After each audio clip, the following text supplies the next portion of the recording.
Near mint condition, the home of collected editions. And check out that eye, that's exactly what we want to see. Woo, look at that panel, baby. And that, as they say, is that.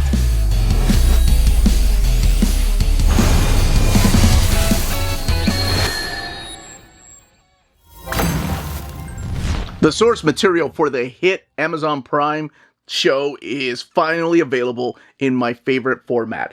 Today on Near Mint Condition, I, the Uncanny Omar, I'm going to give you my overview of the Invincible Omnibus Volume 1 from Image Comics. So let's go ahead and get started.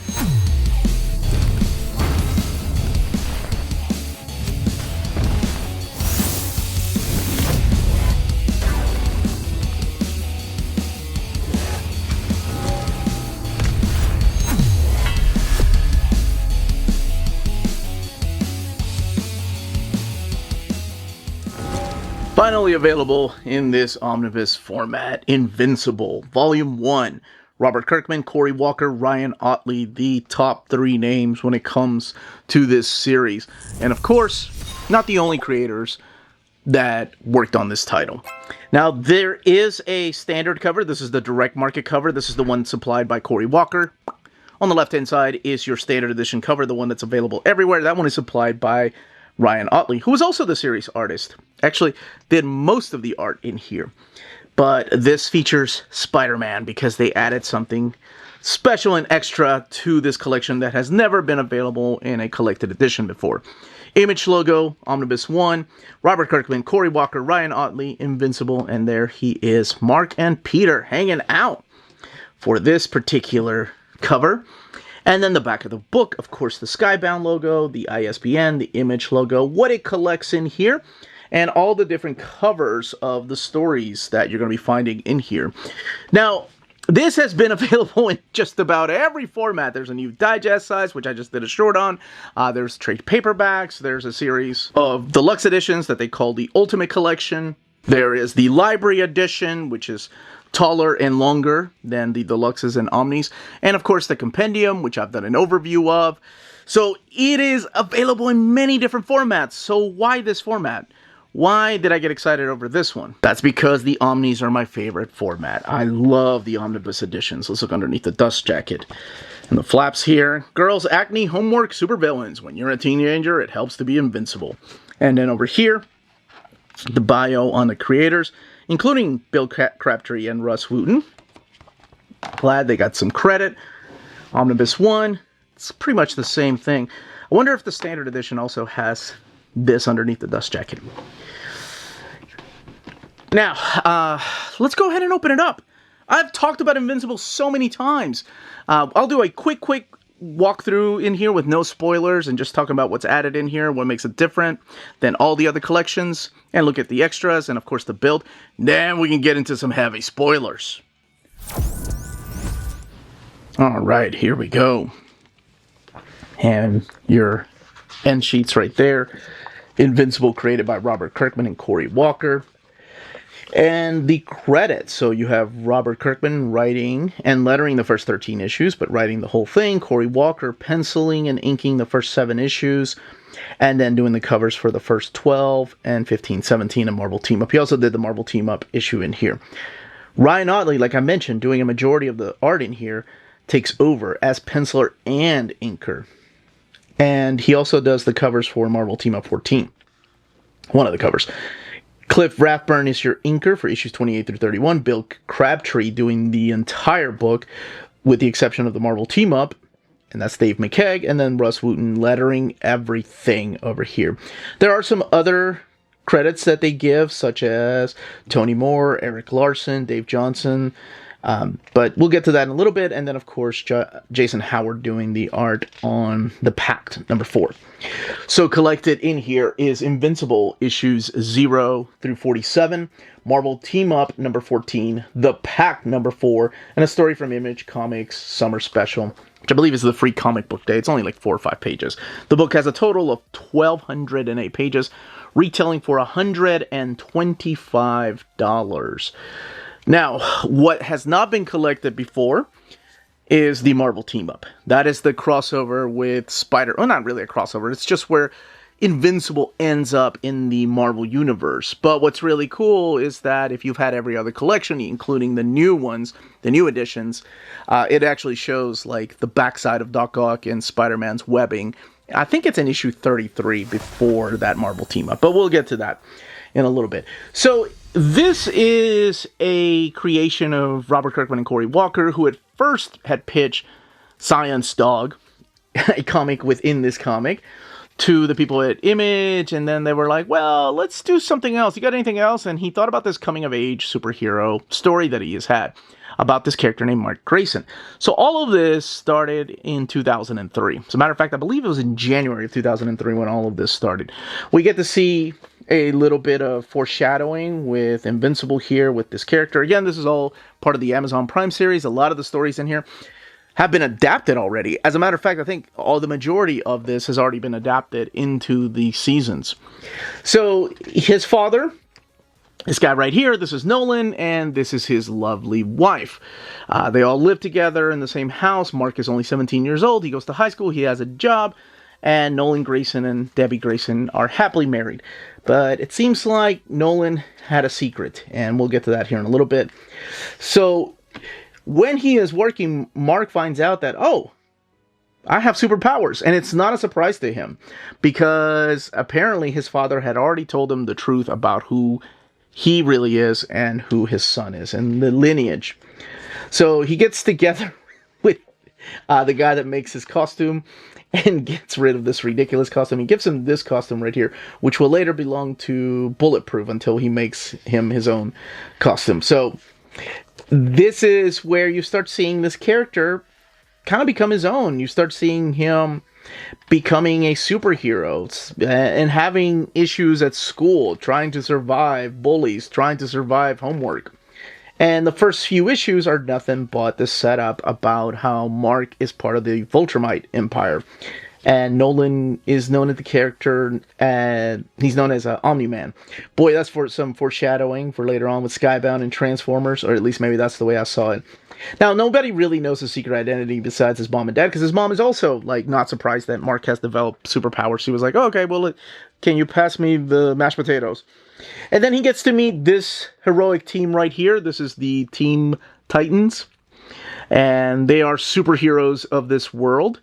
So there are bigger superheroes, which we'll talk about here in a little bit, but this is the team, no, not Team Titans, the Team is what they're known. So you've got Robot, you've got the character of Rexplode, and you've got Duplicate, and then you've got this young lady right here who will become, actually all these characters are a big part of Mark's life, and that is the character of Eve.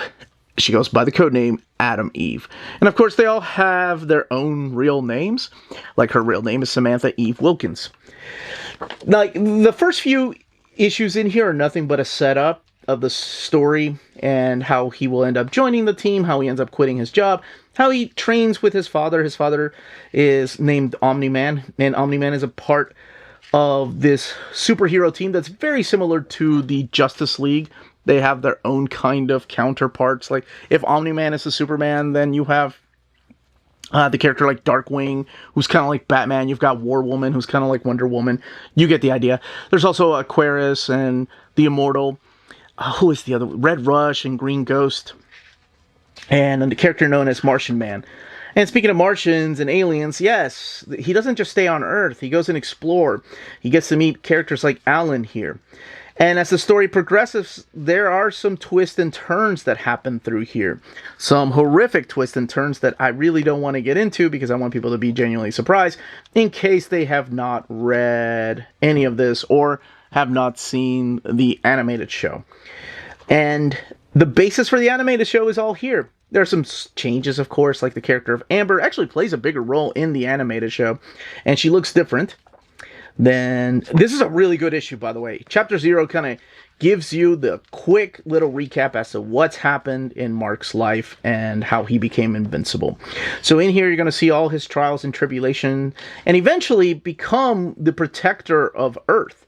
Ryan Ottley doing the artwork. Hey, I was just talking about this right here. After issue number 7, and then this is the Pact. But what I want to get to, because that's all I will say about this story, it's very graphic, by the way. I love it. You got to be a fan of this super over-the-top violence. It starts off okay at first, but then as the story progresses, man, it gets super violent. Battle Beast, one of my favorites, and along with a lot of other people. But it gets violent. Like, you see some guts and blood, and it's just ridiculous over-the-top violence like this that you'll be seeing. A lot of it has to do with the colors, too. The colors really bring out the artwork. As much as a fan as I am of Ryan Ottley, I think the colors really bring it together. But again, you got to be a big fan of that over-the-top ridiculous violence. This is the Pact, as I mentioned. Now, let's look at the extras, and then I'm going to give you the spoiler breakdown with everything. Because enough's enough. I've talked about this story so much. I'm sure most people are like, why aren't you giving spoilers? We already saw the show, just in case. So what they have here for the first time are the new edition covers. These are the digest-sized books. They have the collections, volumes 1 through 8. They have new art. This is all done by Cory Walker, who, of course, was the series co-creator. Then they have the trade paperback covers, which we've seen before in the Ultimate Editions. And speaking of the Ultimate Editions, they have the Ultimate Edition covers in here too, such as volumes 1, 2, and 3. Then they also have the Library Edition covers through here, like so. So these are from the Library Edition inside and outside of the slipcase, which the new printings have new artwork. And then the compendium, the trade paperback compendium and the hardcover compendium. And then this piece by Ryan Ottley, who was the variant cover artist. And that's what's collected in here. What I want to do before we go into the spoilers is do a comparison. The only thing missing from here is, yeah, like the introduction here by Brian Michael Bendis. But I wanted to do a comparison to the Ultimate Edition. Mainly talking about the differences in the art, which honestly, not a lot has changed. Maybe the artwork looking just a little bit lighter than over here. Does have, believe it or not, the same type of bleed through, even though the paper stock over here for the Ultimate Edition is thicker than over here. But it seems like it's got the same type of bleed through happening. Here we'll be able to tell here. Yeah. Now, I want to compare it to the Library Edition, which actually, believe it or not, has thinner paper stock. So yeah, you can tell that. Here, let's do this. It's got a little bit more bleed through happening over here than over here. So I just want to make sure people are aware that this actually has thicker paper stock than the glossy paper stock over here in the Library Edition. So, making the art not bleed through as much, especially when it has lighter colors or whites. The Omnibus has 1,208 pages. It is sewn binding, and also there's that eye, making those double page spreads look great. All right, moving forward, we are going with spoilers. I have no idea what I'm going to be saying, so just in case, big spoilers for everything in this book. So yes, I had mentioned that Mark Grayson starts off his superhero life as if he's already known he was going to inherit it. He's a big old geek. He loves comic books, Science Dog being his favorite. He has a friend named William, and he doesn't really have a friend group outside of William. And in the first few arcs, or really the first arc, you get to see Mark learning about his power and ending up trained by Omni-Man, his father. And eventually he will end up meeting characters of Robot, Adam Eve, Rexplode, and Duplicate. And that is the Teen right here. Now, if you've seen the show and if you've read Invincible, you already know the big thing that happens. Within the first few issues, you get to see, some of the type of stories, like foreshadowing some of the things that will be happening through here, like traveling to other dimensions or going into outer space, getting kidnapped by aliens. And it's just part of the life that him and his mom are used to. Like, to the character of Debbie Grayson, this is nothing unusual. And there's also secrets here within the Team Teen like people that are running around on each other, like having affairs. It's a bunch of teenagers just together fighting supervillains. Robot starts having actual like feelings for a character that will show up here in a little bit, and we'll talk about them in a second. But yeah, the first arc really takes a little bit to get used to. So it's kind of your mundane type of superhero story, very similar to that of Ultimate Spider-Man. It's a great origin, it's a great getting to know the character. Things do change though, eventually, like you have the appearance of Alan, so you get the sense that there's a bigger world out there. And Alan is with the coalition of planets, and he's declared that Invincible is going to be its protector. We get to see the reanimated corpses here, and the stories start getting a little bit darker, especially when Mark and his friends end up getting kidnapped by a professor. You get little cameos like Charlie Brown there. And then Cory Walker, of course, will end up leaving the book with this issue right here. Issue number 7, which is the big twist. And this one is the one that I talked about a little bit earlier, how a bunch of other creators helped out with the inks and some of the artwork. But what this shows is this Guardians of the Globe team just get destroyed. They get killed.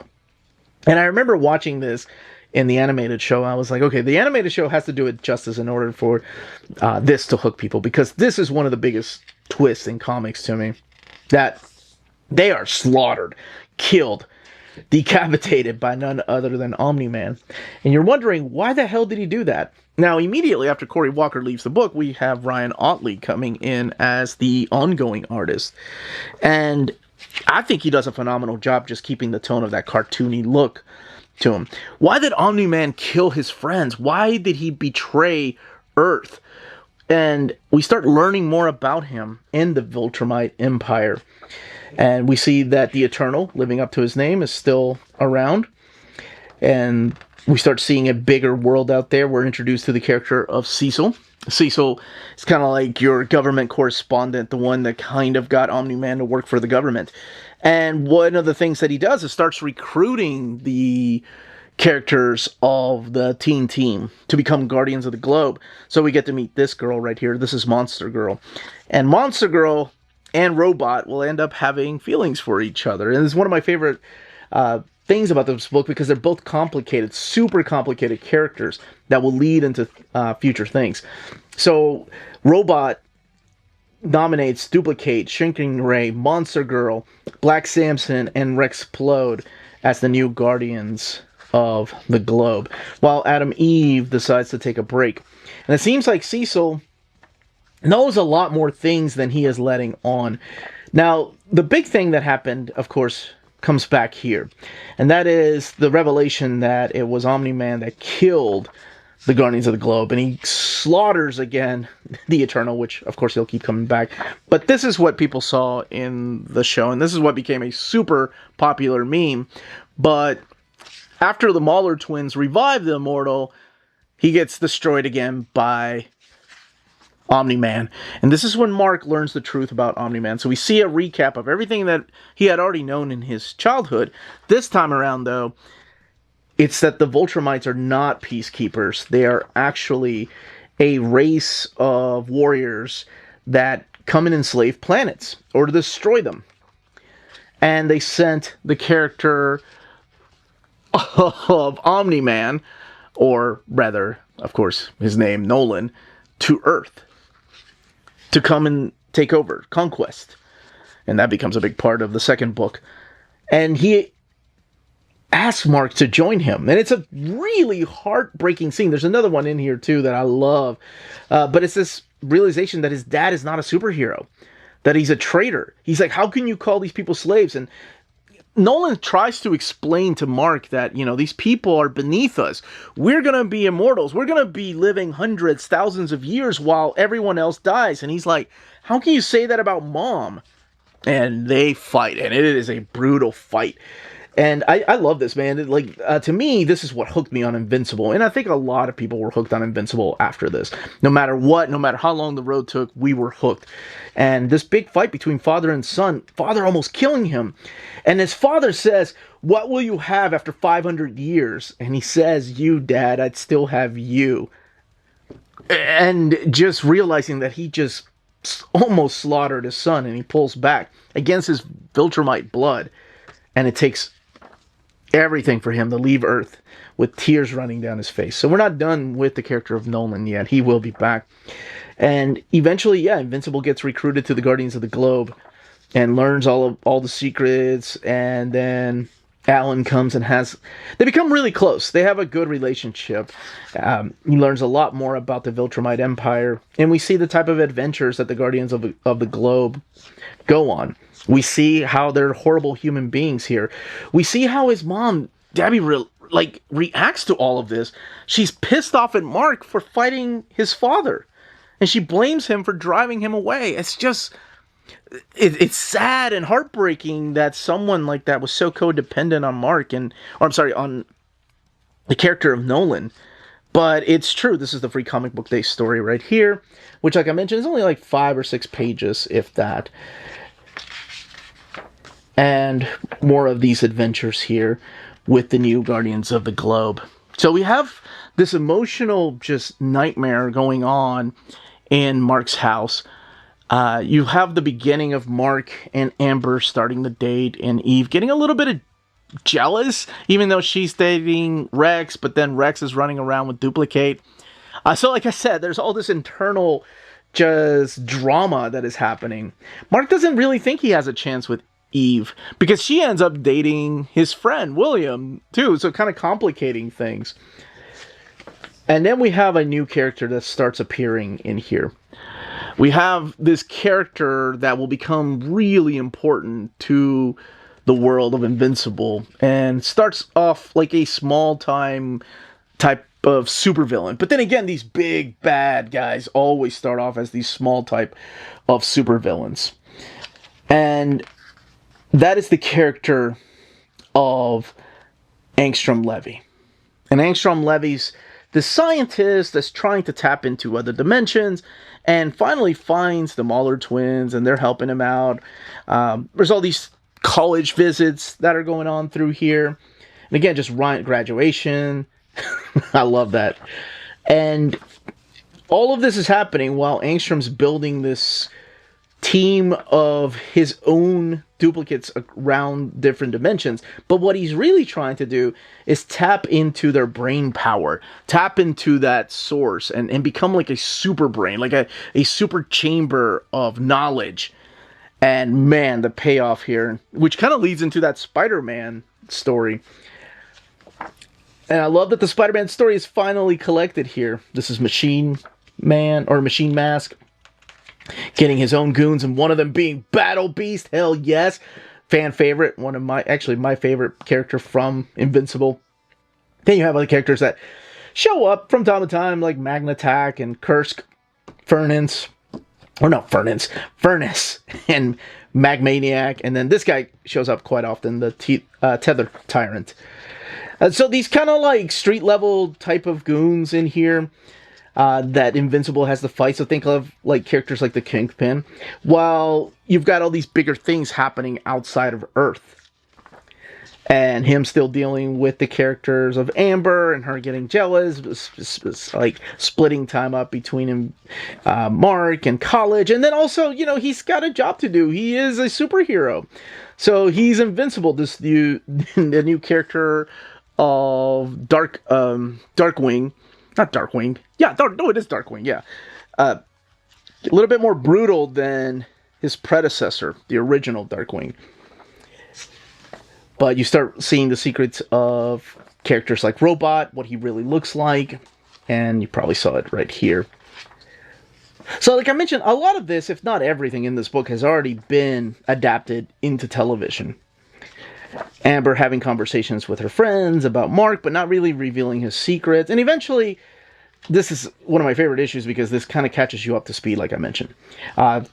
Through Amber, we, the readers, get to learn everything that Mark has been through, including, what he was thinking at the time, that these horrible things were happening. And also furthering this relationship. It's a very relatable book, because I think of my time being that age. I can't imagine having superpowers and all the things I would do.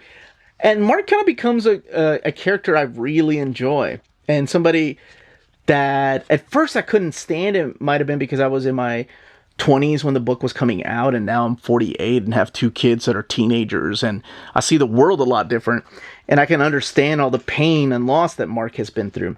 The Viltrumites do end up coming to Earth looking for Nolan and slaughter Alan, but worry not, Alan is quick to heal, and we get to see the coalition of planets. We get to see a very important character in the coalition of planets, a character that has pretended to be Lord Argall. Well, I guess he is Lord Argall, but he was the emperor at one time of the Viltrumites, and how he gave up that life to come and be part of the coalition of planets because he believes in peace.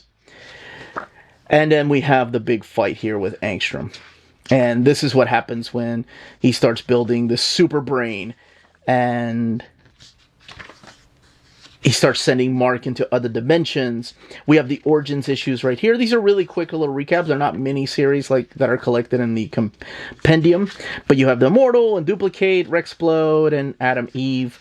Just quick little origin stories of these characters before jumping back into the action. Oh, this is one of my favorites right here, where you have Science Dog appear out of nowhere. But it's not really Science Dog, because it is revealed that Science Dog, a character that you think is coming from the comics, and you're like, oh my gosh, is this really meta? Is this breaking the fourth wall? Nope. It's this alien that has come to take Mark to his father. And his father has been living another life. When he escaped Earth, he started a new life with Anissa, and they have an offspring. So Mark has a brother. This brother's name is Oliver. And Oliver looks humanoid. He doesn't look like the praying mantis creatures. But that is his little brother, and this is when the Viltrumites decide to attack and start slaughtering all of this alien race. And this is a big, brutal fight. While you have the Guardians of the Globe defending Earth, and you have this huge fight against the Viltrumites. I think in the animated series, they changed the look of the characters of the Viltrumites. I think one of them they changed into a woman, because we also have another character here that will appear. Because I think, yeah, in the big fight they're all guys. The Viltrumites are all men in the big fight here. I think in the animated show, one of them was changed into a woman that could use her hair as a weapon, if I'm not mistaken. Yeah, but in the comic book, they're all men. Then we have Mark finally come back to Earth after this big fight. And before the big fight's over, though, Nolan gets taken by the Viltrumites. They end up taking him with them and leaving Mark not knowing exactly what to do, but coming back to Earth. And Amber just finally having enough and just couldn't deal with it. So he brings Oliver with him. Now Debbie's like, oh, you have a younger brother. Imagine your husband leaving you and your son coming back with a little brother that is not yours, that belongs to another woman and your husband. Man, Debbie, you talk about a saint. Anyway, his realization when he comes back here to Earth is that maybe him and Amber need a break. Maybe they need a getaway. So they go and join Adam Eve on safari where she's been hiding. She's been taking a break from everything going on. And Mark realizes, wait a second, I have a lot more in common with Adam Eve. We're both superheroes, and maybe there's more to this friendship than we think. We're introduced to the Shapesmith. By now, the Guardians of the Globe are growing. They've lost some characters, like they've joined, Bulletproof ends up joining. That's the guy that the costume was designed for at the very beginning. And we start seeing where, like, what happened to William and what everybody's been up to. But Mark gets a call from home where his mom has been attacked by Angstrom Levy. Man, this is a really dark story. So Angstrom just sends him to other dimensions. And one of the things you'll notice is this right here. And I wanted to do a quick little comparison between that and the way that it appeared here in the oversized hardcover. Because even though they did not collect the Marvel Team-Up book, they still kept the little cameo by Doc Ock and Spider-Man's hand and the webbing. So even though this is collecting the Marvel Team-Up book, it doesn't mean that the other books didn't have the little cameo. Not that that's much of a cameo.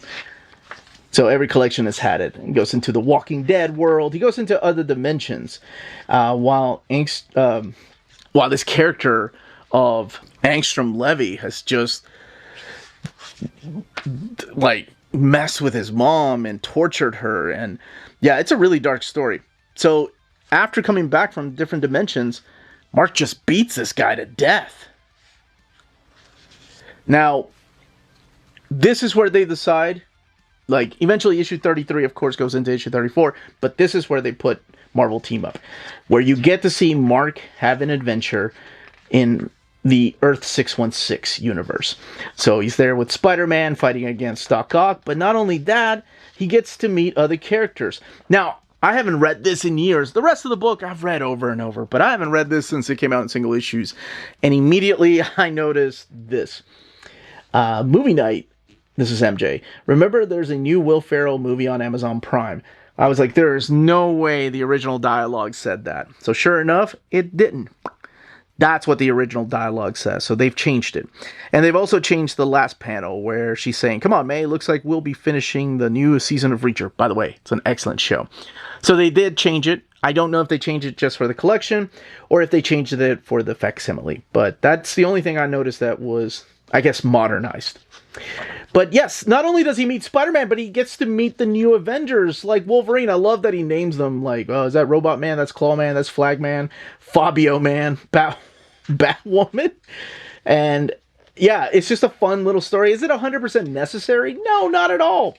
Does it impact this omnibus? Not in any way. It's just nice to see Cory Walker come back, draw these characters, and then, of course, Mark have an adventure with the 616 Marvel characters. Now, we come back where he is confronted after killing Angstrom. Slaughtering him. Robot starts experimenting on his body and duplicating his body, and some things are going to change for his character. Like I said, he starts actually having feelings and emotions for the character of Monster Girl. And it's so true to life too, like some of the things that happen, not just like in high school, but also like where you have a social worker coming to visit, or how Oliver needs a babysitter because he's aging different. He's a lot different than a human being. Mark reading his dad's book, and his dad's book's kind of hinting as to how perhaps to defeat the Viltrumites. This is the team up with Shadowhawk and the Pact right here. It's that issue of the Pact that is collected, looking a lot different. Jason Howard doing the artwork there with the villain of Seismic. And then we go back to more Invincible stories in here with the Reaniman. And more Guardians of the Globe stories. And setting up what will become the big story in Volume 2. Cecil doing some really sketchy stuff too. Like talking to some of these villains instead of sending them away. So in here you're going to see Oliver growing up, being adopted by Debbie. This, like I mentioned, right after the huge fight with Angstrom Levy. You have the Immortal and Duplicate start a relationship, and eventually they'll get married. And then the character of Sinclair ends up getting captured by Cecil. And more you see the world as we know it, our Earth, and just how much the villains are kind of throwaway villains, like the Legion of Lizards over here. And how important it is, more so like the space stories, like the Cichlids, I think, right here, that are taking over people.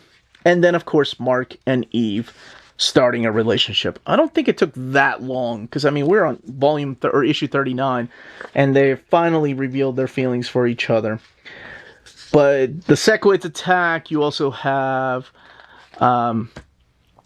Amber and Mark ending their relationship, which we knew that was coming, but just Eve and Mark starting their relationship and going into space, while still dealing with, like I mentioned, stuff here on Earth. While the heroes are in space, there are things happening here on Earth. And then eventually, Oliver will end up starting to get his powers. So Mark jokes about him becoming Kid Invincible, but eventually he does become Kid Omni-Man, which is such a ridiculous name. And there is another story that we're starting to see characters like Britt in here.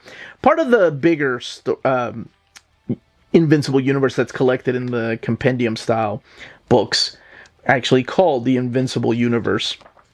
So after this whole Sequit story, we see Mark come back to Earth and kind of train his brother, because, like I said, he's growing at a different rate than a normal human child is, or would. We have the Immortal confront Alan because there's miscommunications. He thinks Alan is a villain. And then we have this character appear through these pages. And that is Anissa, a Vulturemite who will come to Earth to challenge Mark and play a big part, especially in the next volume. Oh, wait, this is Anissa. I called Nolan's Mantis Girl Anissa. Her name is, what is her name? Andressa. I had them mixed up. But anyway, there's a huge fight between Anissa and Mark, and Nolan deciding that he's had enough of being in prison, kind of leading up to some of the things that will happen in Volume 2, and wanting to break out. We have Invincible dealing with some of these newer characters that have appeared through here, and characters like Multipole, and who else is it? The Time Travel Twins, and Bulletproof. And yeah, him and William's relationship, I love the fact that they're still really good friends, that no matter how long Invincible is away, when he comes back, he always catches up with William. And then eventually, yes, Invincible taking Oliver to start training him. And that's where this volume ends. Whew. I have no idea how long this video is. That, as they say, is that. If you're interested in purchasing this omnibus, don't forget to check out our sponsor, cheapgraphicnovels.com, your online home for graphic novels and collected editions up to 50% off cover price. They have excellent shipping and prompt and helpful service. Check out their bargain deals for up to 90% off cover price. And don't forget that CGN also takes pre-orders. That way you don't miss out on the hottest releases. And they are currently running a special promotion for you Minties. If you're a first-time customer, after receiving your order confirmation email, reply back to that email and let them know Near Mint Condition sent you their way. They will then apply a free shipping promotional credit to your next order in the US. Cheap Graphic Novels, your source for the hottest books with the kind of deep discount, quality shipping, and customer service that will keep you coming back for more. That was the content, the page count, and build of this omnibus. In the comments down below, let me know which format you picked up Invincible in, and what your favorite Invincible story is, and if you're going to collect them in this format, in the omnibus format. And if you're going to go all the way through, and if they release the rest of the series like The Astounding Wolfman, or Tech Jacket, or any of the other side stories, if you would pick them up in this format. But that is it, everybody. Thank you all so much for watching. Don't forget to smash that like button on the way out. Stay healthy and safe out there. Much love.